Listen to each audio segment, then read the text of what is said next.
Welcome back to In the Know. We are talking all about what you eat or what it is you're putting into your body today with Dr. Mike. So we're going to go our top three, the first one being Omega-3. And you study Omega-3 a lot, or you did and you still do. Absolutely. You've devoted your life to Omega-3s. Why is Omega-3 so important?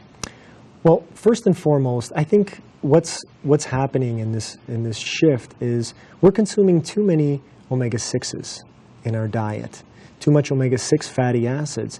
And the omega-6 fatty acids, they lead to more of a pro-inflammatory conditions. Mm-hmm. And there's, anything with itis, I-T-I-S, is inflammation. Mm-hmm. So you have, gastritis, colitis, these types of things are more inflammatory prone. Right. And so if you put omega-3s, which we're on a deficiency side, if you put omega-3s in the mix, and I'm talking the long-chain omega-3 fatty acids, and we'll explain the difference in a moment, but the long-chain omega-3 fatty acids get incorporated into the cell membrane, and this is where they release anti-inflammatory effects. But the problem lies, we just don't consume fish. Right. So we become deficient.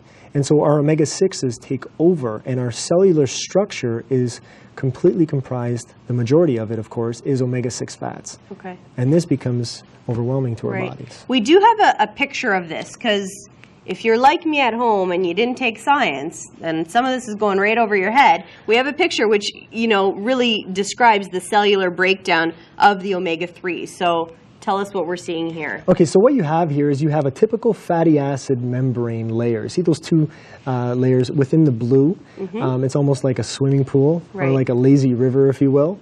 The two endpoints there are fatty acids incorporated. So these fatty acids are comprised of omega-3s and omega-6. What happens is when you take an omega-3 or an omega-6 fatty acid, it gets incorporated in every single cell in your body. And these cell membranes have hormones, and they're bound to these layers. And these hormones actually stimulate an anti-inflammatory effect. Or if there's more omega-6s, which this is what's going on in today's society, due to the standard North American diet, we actually elicit a more pro-inflammatory response. So, all right. So we're not deficient in omega-6s.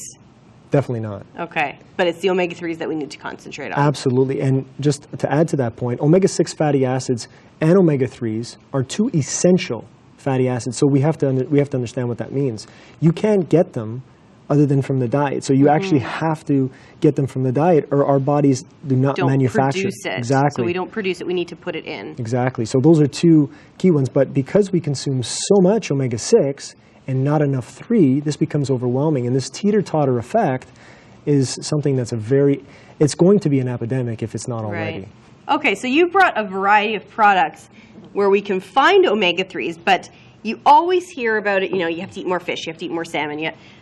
I don't really like salmon all that much. I like smoked salmon, I like raw salmon, but I'm not really a huge fan. I love sushi, but I'm not a huge fan of salmon, and you need to eat a lot of salmon to get your required omega-3s.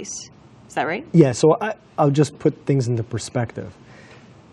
A 4-ounce piece of salmon, you'd have to consume that every day, twice a day, for 7 days to actually get the therapeutic dose that you would get from taking just 1 teaspoon of an omega-3 fatty acid that we have here. So like 8 ounces of salmon every single day. Exactly. For the rest of your life.